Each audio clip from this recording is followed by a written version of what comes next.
நண்பர்கள் அனைவருக்கும் வணக்கம். இன்னைக்கு நாம இந்த வீடியோல சற்று முன் தமிழகத்தில் 10 மிக முக்கிய அறிவிப்புகள் வெளியாகி உள்ளது. சோ அது என்னென்ன அறிவிப்புகள் அப்படிங்கறத பத்தி தான் பார்க்க போறோம். வீடியோக்குள்ள போறதுக்கு முன்னாடி இதுவரைக்கும் நீங்க நம்ம சேனலை சப்ஸ்கிரைப் பண்ணலனா உடனே சப்ஸ்கிரைப் பண்ணிருங்க. அப்படியே பக்கத்துல இருக்கக்கூடிய பெல் பட்டனையும் கிளிக் பண்ணிருங்க. அப்பதான் நாங்க போடக்கூடிய அனைத்து பயனுள்ள தகவல்களும் உங்களை கரெக்ட் டைம்க்கு ரீச் ஆகும். இப்ப வாங்க வீடியோக்குள்ள போலாம். 6 முதல் 10ஆம் வகுப்பு வரை பயிலக்கூடிய அரசு பள்ளி மாணவிகளுக்கு தற்காப்பு கலை பயிற்சி வழங்க பள்ளி கல்வித்துறை ஏற்பாடு செய்துள்ளது. கராத்தே, ஜூடோ, டேக்வாண்டோ, சிலம்பம் போன்ற தற்காப்பு கலை பயிற்சிகளை பள்ளி அளவில் மாணவிகளுக்கு வழங்க திட்டமிடப்பட்டுள்ளது.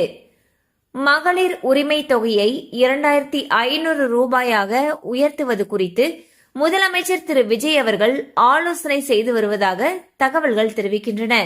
புதிய விண்ணப்பங்களை பெற்று பின்னர் மொத்த பயனாளிகளால் ஏற்படக்கூடிய நிதி சுமை கணக்கிடப்படுகிறது என்றும் 60 வயதுக்கு மேல் உள்ளவர்களை இந்த திட்டத்திலிருந்து விடுவித்து அவர்களை முதியோர் ஓய்வூதிய திட்டத்தில் இணைக்க முடிவெடுத்திருப்பதாகவும் தகவல்கள் தெரிவிக்கின்றன.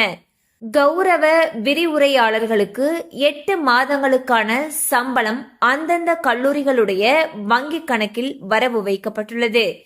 2026 ஜூன் முதல் 2027 ஏப்ரல் வரை அவர்கள் பணிபுரியவும் அரசு அனுமதித்துள்ளது.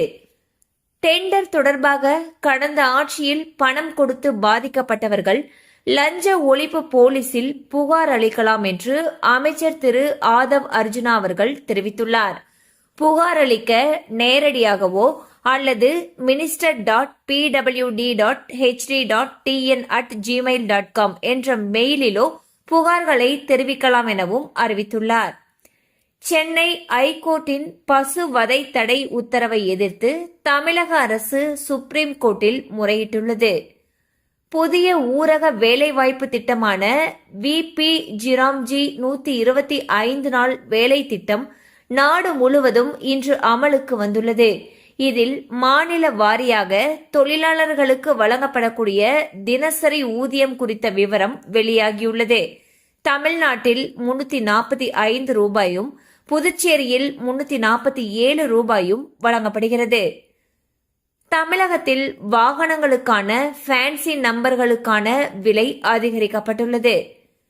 தீயணைப்புத்துறை டிஜிபியாக ஜி வெங்கட்ராமனை நியமித்து தமிழக அரசு உத்தரவிட்டுள்ளது.